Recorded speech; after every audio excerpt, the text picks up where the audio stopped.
காட்டுக்குள்ள போயிட்டு புலிப்பால் கொண்டு வரணும், புலிப்பால் கொண்டு வந்து அரசிக்கு கொடுத்தோம் அப்படின்னா இந்த நோய்ங்கிறது குணமாகும் சொல்லிட்டு அந்த அமைச்சர் சொல்றார். சொன்ன உடனே உடனே ராஜா என்ன பண்றாரு, அவருக்கு தான் படைபலம் ஜாஸ்தியே, உடனே எல்லா படையினரையும் உள்ள கூப்பிட்டு, எல்லாரையும் கூப்பிட்டு, ஆள் சேனை எல்லாரையும் உள்ள கூப்பிட்டு, நீங்க எல்லாரும் காட்டுக்கு போங்க, புலிகிட்டேந்து எல்லாரும் வந்து உங்களால எவ்வளவு முடியுமோ பால் எடுத்துட்டு வாங்க அப்படிங்கிறாங்க. அப்ப அந்த தூதர்கள் எல்லாம் போறாங்க. போனா என்ன பண்றாங்க, புலிகிட்டே போக முடியல, எல்லாம் வந்து திரும்பி ரிட்டர்ன் வந்துடுறாங்க வெறும் கையோட.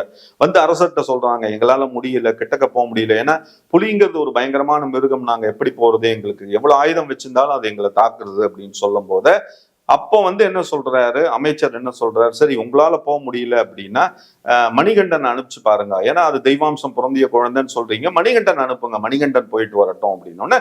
அப்ப அரசர் சொல்றாரு, அவன் வந்து சின்ன பையன், அவன் எப்படி போவான், அங்க போனானா புலி கிட்ட இருந்து அவளுக்கு ஏதாவது பிரச்சனை வந்துடுச்சுன்னா என்ன பண்ண முடியும், ஆனா குழந்தைய அனுப்ப மாட்டேன் அப்படிங்கிறார். அப்ப ஐயப்பனுக்கு அந்த நியூஸ் கேட்டோன்னு ஐயப்பன் சொல்ற, நான் போறேன், என்னுடைய அம்மாவுக்காக நான் போய் புலிப்பால் கொண்டு வரேன்னு சொல்லிட்டு ஐயப்பன் வந்து அம்மா மேல இருக்கக்கூடிய அபரீத பாசத்தினால ஐயப்பன் கிளம்புற.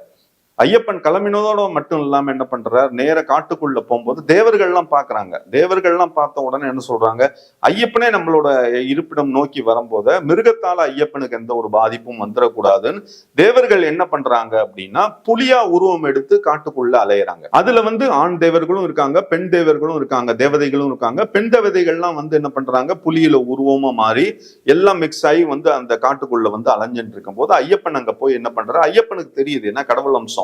அவர் போன உடனே அந்த பெண் தேவதையை பார்த்துட்டு அவளை கூப்பிடுறாரு. கூப்பிட்டு அந்த தேவதை மேல ஐயப்பன் ஏறி உட்காந்து மற்ற தேவர்களோட, புலி உருவல இருக்கக்கூடிய தேவர்களோட வந்து காட்டுக்குள்ள வரார்.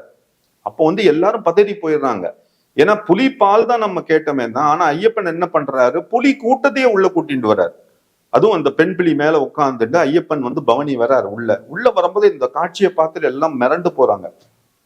அப்ப ஐயப்பன் வந்து அமைச்சர்கிட்ட சொல்றார், நான் உட்காந்து வந்த புலி அடையாளம் தெரியதான் உட்காந்துன்னு வந்தேன், இந்த புலி தான் வந்து பெண் புலி, இந்த புலி கிட்ட இருந்து நீங்க எவ்வளவு வேணாலும் பால் எடுத்து வந்து அம்மாவுக்கு கொடுங்க, அம்மாவுக்கு குணமாகட்டும் அப்படின்னு. அமைச்சருக்கு ஒண்ணுமே புரியல, உண்மையாவே இந்த குழந்தை தெய்வாம்சம் புரிந்த குழந்தை தான் அப்படின்னு சொல்லிட்டு நினைக்கிறேன். அப்ப என்ன பண்றாரு, பாலை எடுத்து கொடுத்துட்டு அம்மாட்ட போய் வணங்கி நிக்கிறாரு. ஐயப்பன் சொல்றார், தாயே நீங்க வேற என்ன கட்டளைட்டாலும் நான் செய்யறேன், நீங்க கவலைப்படாதீங்க, உங்களுக்கு நான் பிள்ளையா இருந்து எல்லா விஷயத்தையும் செய்வேங்கும் போது அந்த அரசி வந்து கண் கலங்குறா.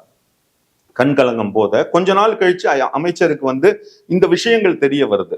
அமைச்சருக்கு வந்து இந்த மாதிரி இவருக்கு மன்னருக்கு வந்து விஷயம் தெரிய வருது, இந்த மாதிரி அமைச்சர் தான் வந்து இந்த மாதிரி வேலைகள்லாம் பண்ணினார் சொல்லிட்டு அவருக்கு தண்டனை கொடுக்க போகும்போது அப்ப ஐயப்பன் குறுக்கிட்டு சொல்றார், அவர் செய்த தவறா இருந்தாலும் நீங்க கவலைப்படாதீங்க, அவருக்கு திருந்தறதுக்கு ஒரு வாய்ப்புகள் கொடுங்கன்னு